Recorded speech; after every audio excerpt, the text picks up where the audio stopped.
नाज़रीन, रुपया पैसा में आपको खुशामदीद कहते हैं। आज जिस मौजू के ऊपर हम बात करेंगे वो यही है कि ताजर सनतकार बिरादरी के अंदर एक अजीब किस्म की कैफियत इस वक्त देखी जा सकती है, क्योंकि हुकूमत ने FBR के इख्तियारात के अंदर इस तरह से इजाफ़ा किया है कि ये बेचैन भी हो गए हैं और इनका सुकून भी छिन गया है। और ये अब इस सिलसिले के अंदर काफ़ी डिटरमिन्ड लग रहे हैं कि जब तक हुकूमत अपना फ़ैसला वापस नहीं लेती ये एहतजाज भी कर सकते हैं और कोई और ज़रिया भी या और कोई तरीका भी अपना सकते हैं। मेरी तो यही ख्वाहिश है भाई कि अफ़ाम व तफ़हीम से ये मामला तय हो जाए, कभी भी इस मामले पर बात ना जाए। एक दिन भी अगर फैक्ट्री बंद रहती है तो इसमें ताजिर सनतकार का भी कोई फ़ायदा नहीं और इस मुल्क का भी कोई फ़ायदा नहीं। इसलिए कोशिश की जाए। अभी भी ख़बरों में ऐसी ही बातें आ रही हैं कि हुकूमत शायद इनको बुलाना चाह रही है, इनसे बात करना चाह रही है, लेकिन मुझे ऐसे लगता है कि अगर हुकूमत ने इनकी बात न मानी तो फिर ये अपना रास्ता लेंगे और अपना काम करेंगे। इसलिए मेरा अभी भी यही सजेशन होगा गवर्नमेंट को कि जल्द से जल्द इस मसले को हल करें। मेरा ऐसा ख्याल है कि वक्ती तौर पर अगर कोई भी तरीक़ाकार निकाल कर इसको एक तरफ रख दिया जाए और फिर हुकूमत इनके साथ बैठकर 1 to 1 बात करे कि इनके लिए क्या आसानी हो सकती, तो वो बेहतर रहेगा। मेरे साथ बहुत ही अहम मेहमान आज शामिल गुफ्तगू होंगे, जनाब अफीफ़ राशिद साहब, जो कि कोरोगेटेड काटन मैन्युफैक्चरर एसोसिएशन है पाकिस्तान की, उसके सरबराह हैं। वेलकम करता हूँ आपको शो में। थैंक यू अली भाई। अफीफ़ राशिद साहब, मैं आपसे जानना चाहूँगा कि इस बारे में आपके क्या तासुरात हैं? जी अफीफ़ राशिद साहब।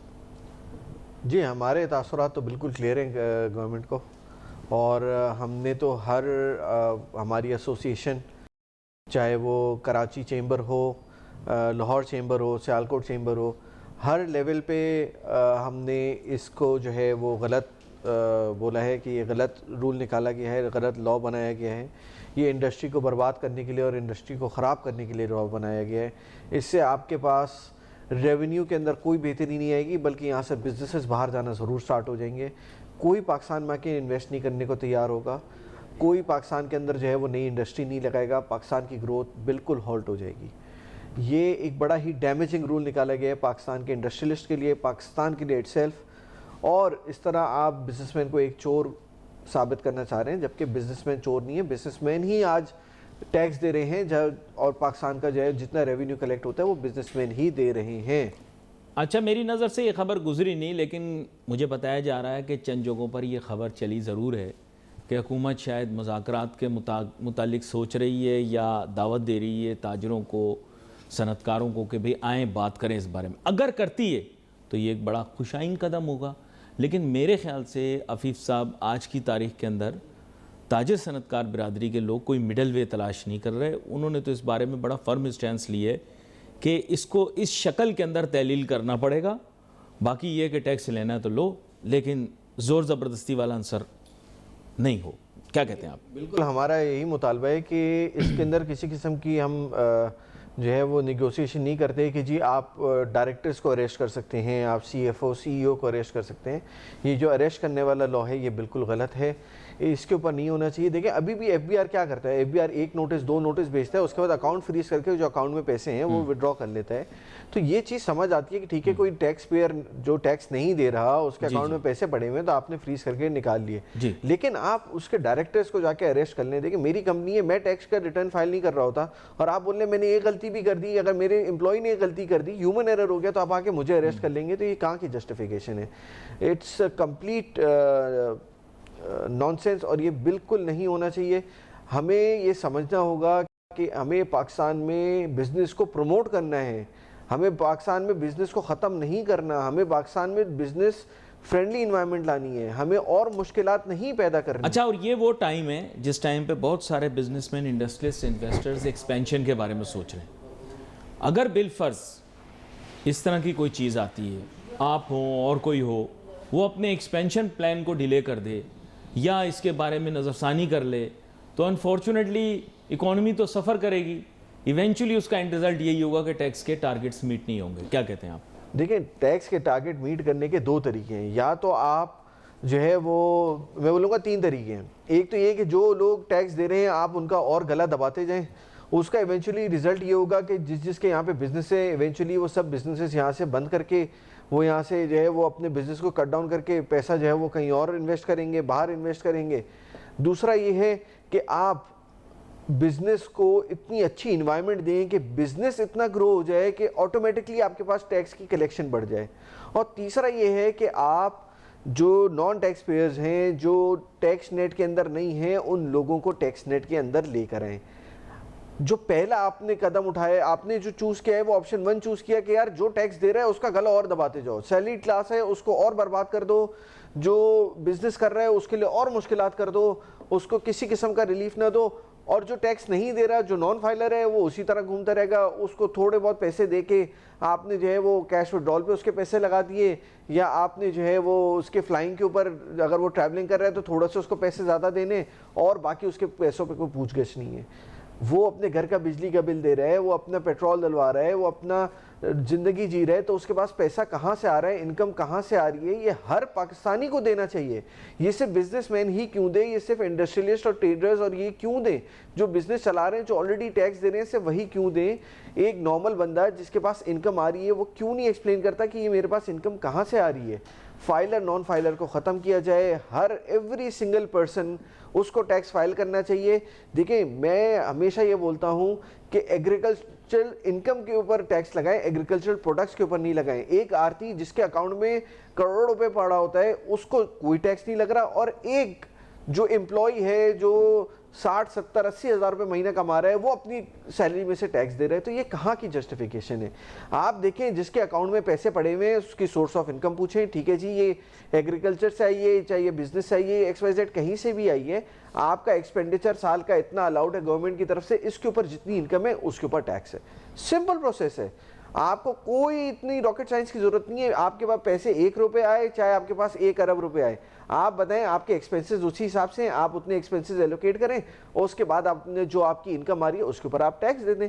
ये इतना सिंपल हो सकता है और आपकी टैक्स कलेक्शन इतनी बढ़ सकती है इससे। लेकिन गवर्नमेंट का जो है वो इरादा ही नहीं है ज़्यादा टैक्स कलेक्ट करने का। गवर्नमेंट का इरादा है कि जो टैक्स दे रहा है उसी को दबाते जाएं। आज आपने 1000 गाड़ियाँ FBR को दे दी हैं कि जी टैक्स कलेक्शन के लिए जाओ, क्या आपने उनको बोला है कि उन लोगों को टैक्स नेट में लेकर आओ जो टैक्स नेट में नहीं है? आपने वो इसीलिए दे दी कि जी तुम लोग जाओ, जो बिजनेसेस चल रहे हैं उनको और प्रेशराइज करो। हम अगर पूरा दिन टैक्स के चक्करों में पड़े रहेंगे तो हम अपना बिजनेस कब चलाएंगे?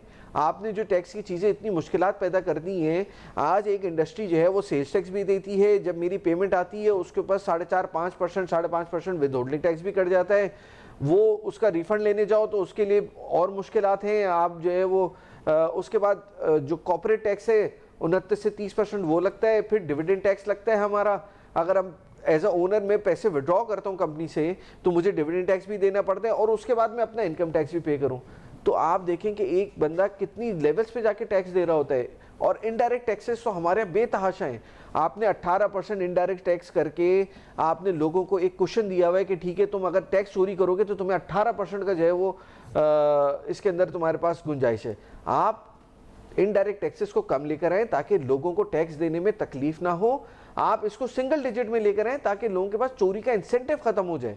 आपने बिल्कुल फोकस किया हुआ है कि जी हमने इंपोर्ट के टाइम पे इतना टैक्स ले लेना है, सैलरी से इतना टैक्स ले लेना है। भाई जो लोग टैक्स नहीं दे रहे उनको भी तो पकड़े आप। जो कंपनीज रजिस्टर है, आज मैं आपको बता दूं, जो कंपनीज प्राइवेट लिमिटेड कंपनीज चाहे सोल प्रोप्राइटर जिनका NTN बना हुआ है वो बिजनेस कर रही होती हैं, वो टैक्स दिए बगैर चल ही नहीं सकती। हर महीने के आखिर में आपको GST रिटर्न्स भरने ही भरने हैं, उसके अंदर आपको GST के अंदर पेमेंट करनी ही करनी है। ऐसा पॉसिबल ही नहीं है कि आपके पास जो है वो आपका बिजनेस चल रहा हो और आप टैक्स दे ही ना रहे हो। ये इम्पॉसिबल चीज़ है।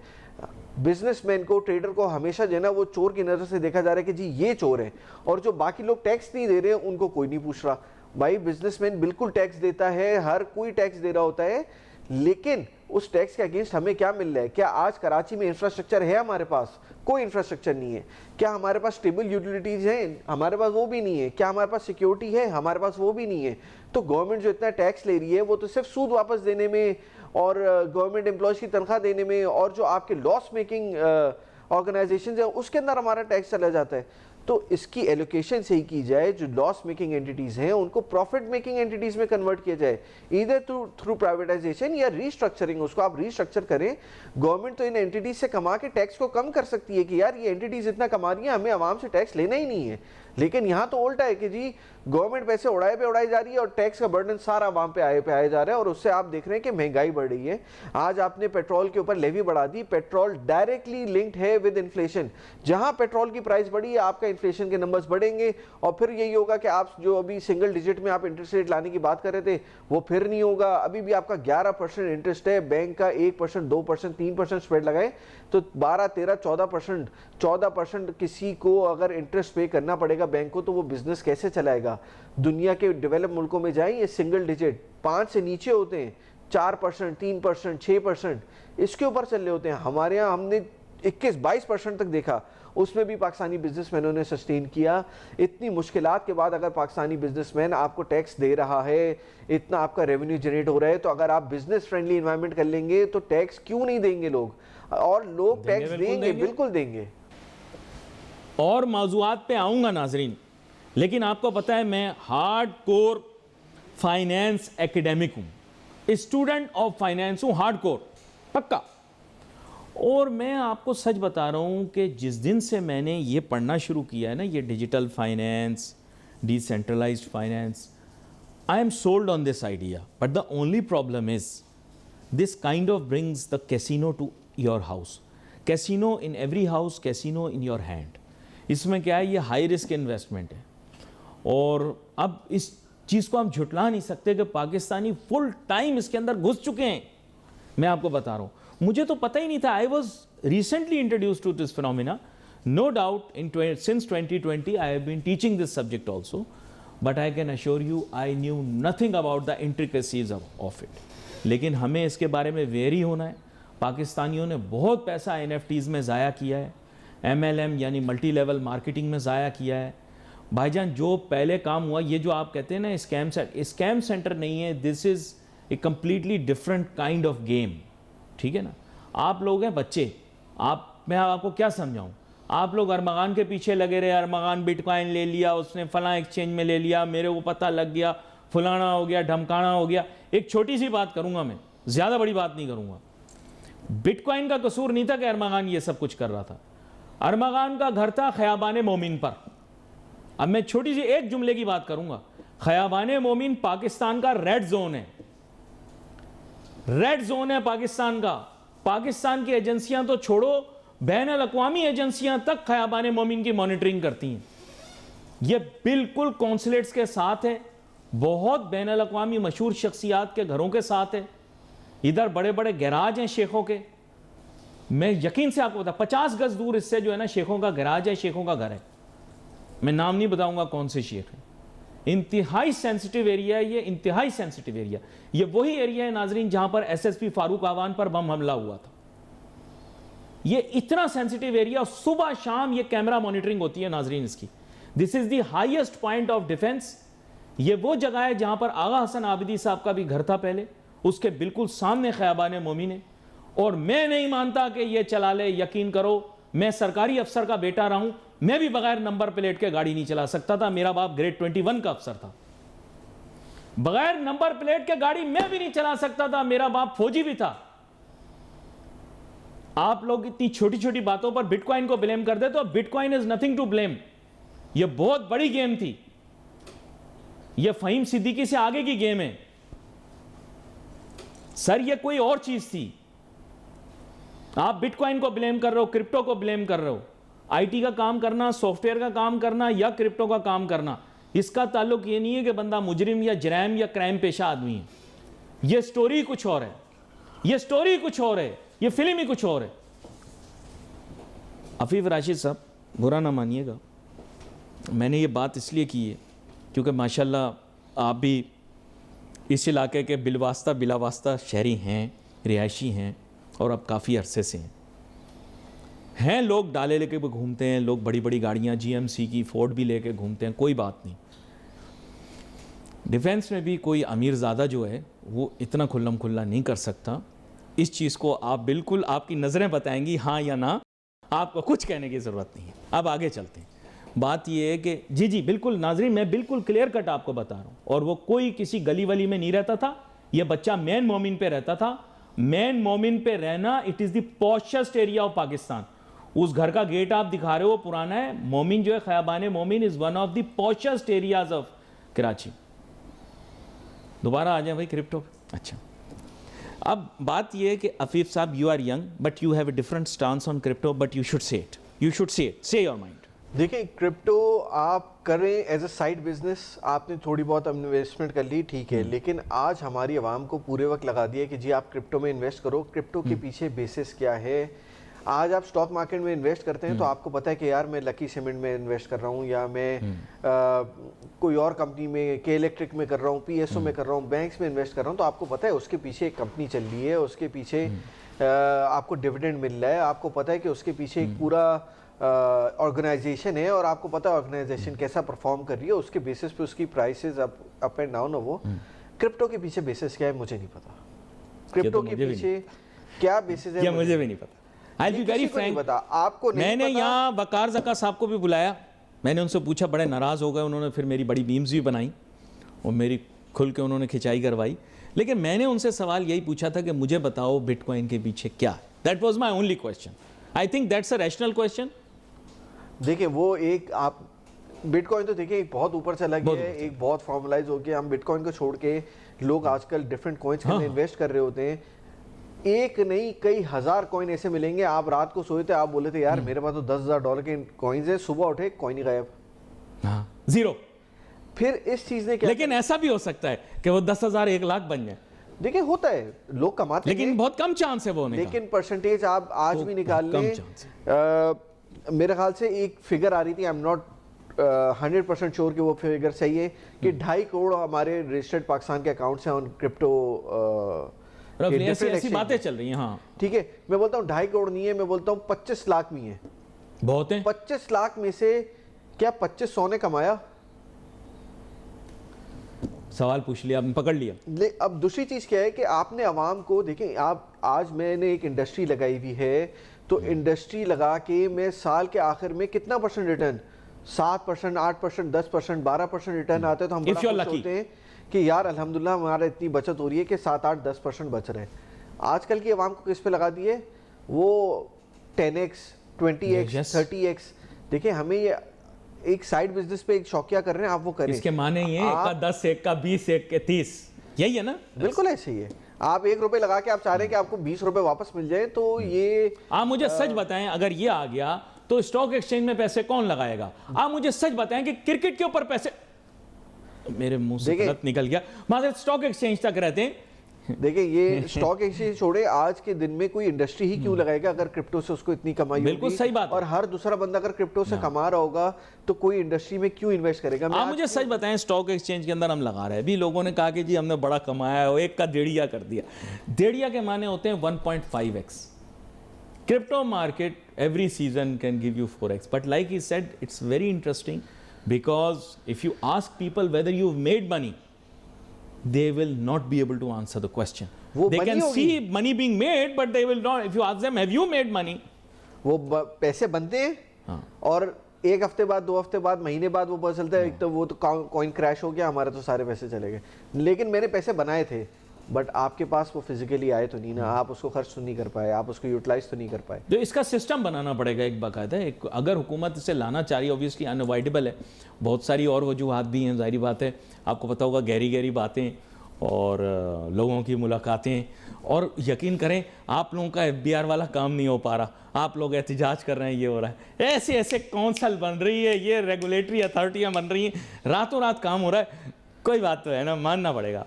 आप लोगों ने कहा ये 31 से 20 खत्म कर दो, हुकूमत कह रही है कानून बिठाना पड़ेगा, MNA लाने पड़ेंगे, MPA लाने पड़ेंगे, ये करना पड़ेगा, उनका काम ऐसे हो रहा है, कोई ना कोई बात तो है। आप माने अगर रेगुलेशंस बनती हैं और अगर ये रेगुलेटेड हो जाता है, मुझे बताओ कि मैं जिस कॉइन में इन्वेस्ट कर रहा हूँ वो एकदम से गायब नहीं हो जाएगा, उसके पीछे की हमें बेसिस नहीं, उसकी कोई गारंटी नहीं, तो हम बिल्कुल नहीं, उसकी कोई गारंटी नहीं है, सॉरी नहीं, मैं आपको बता रहा हूँ from a technical standpoint, and you know this well, क्योंकि it's a completely decentralised system. तो क्या होता है नाजरीन के the risk of such a thing happening is there, obviously it's there. Let's say for example for a physical asset, like gold or silver, its intrinsic value cannot become zero. It can fall. Historically speaking, gold has been relatively stable. So let's say a few percentage points decline in its price is okay. But you will not see a complete decline. In this it can happen. Am I correct? बिल्कुल ऐसे. Similar to this, stock exchange के अंदर भी इस तरह से होता है कि अगर if I buy a share of his company, let's say if it's listed on the market, it will not decline to a point where it will become zero. It can fall, but we have certain circuit breakers in place, जिसकी वजह से क्या होगा कि वो decline अगर होती भी है, God forbid, तो it will be very slow. It will be a very slow process and you will be able to get out of the market if you want to. But over here, there are no circuit breakers. Am I correct? बिल्कुल ऐसा ही है. Stock market पे एक दिन में जो है वो आपका 7.5% का लॉक है, चाहे अपर लॉक हो चाहे लोअर लॉक हो. अगर आपका 10 रुपये से कम का है तो उसके ऊपर 1 रुपये की लॉक है फॉर अपर लॉक और लोअर लॉक. तो वो इन्वेस्टर्स को प्रोटेक्ट करने के लिए ही है कि एकदम से उनको इतना बड़ा हिट ना आए. देखिए, पाकिस्तान में आज भी बिजनेस करना, बिजनेस स्टार्ट करना is much easier than rest of the world. मसला आ जाता है जब आपके पास ऐसी रेगुलेशंस आ जाती हैं, इनकंसिस्टेंट रेगुलेशंस आ जाती हैं, तो फिर जो बड़े बिजनेसमैन हैं वो पाकिस्तान में नहीं रहते. आज आप मुझे बता दें कि पिछले 5 साल में कौन सी मल्टीनेशनल ने पाकिस्तान में इन्वेस्ट किया हो या नया वेंचर स्टार्ट किया हो. आज पिछले 5 साल में कितनी फॉरेन इन्वेस्टमेंट आ गई as compared to our neighbours. चाहे वो आप बांग्लादेश उठा लें, वियतनाम उठा लें, आप ऐसी जितनी डेवलपिंग कंट्रीज हैं उनको उठा लें, तो कितनी फॉरेन इन्वेस्टमेंट उनके पास आई, कितनी इंडस्ट्रीज उनके पास लगी, और हम कहाँ बैठे हुए हैं इंडस्ट्रीज के ऊपर. हमारा ही मसला ये है कि हमें ये नहीं पता कि यार इस साल तो ये रूल आ गया, अगले बजट में क्या आएगा. We are totally blank. हमारे पास अगले 5 साल का कोई प्लान नहीं है. अगर आप चाहते हैं कि बिजनेसमैन आगे बढ़े, आपके पास फॉरेन डायरेक्ट इन्वेस्टमेंट आए, मल्टीनेशनल कंपनीज यहाँ पे अपनी मैन्युफैक्चरिंग लगाएं, यहाँ पे अपने बिजनेसेस को एक्सपेंड करें, तो आपको उनको अगले 5 साल का 10 साल का प्लान देना होगा कि भाई इस साल टैक्सेस ये हैं, नेक्स्ट ईयर बढ़ने वाले हैं, उसके बाद हम आपको रिलैक्सेशन देंगे. तो जो बिजनेसमैन होगा बोलेगा ठीक है यार 2 साल मैंने स्ट्रगल किए, 3rd ईयर मैं बड़ा रिलैक्स होगा क्योंकि मेरे टैक्सेशन नीचे आ रहे हैं. क्योंकि जी पाकिस्तान का ये बड़ा अहम नुक्ता है जो आपने पेश किया है कि इस मामले पर हुकूमत को एक बाकायदा पॉलिसी बनानी चाहिए जिससे इनकी मुकम्मल आगाही हो. We wait for message on Facebook. Ali Nasir हमारी टीम को जा दीजिए. अल्लाह हाफिज़.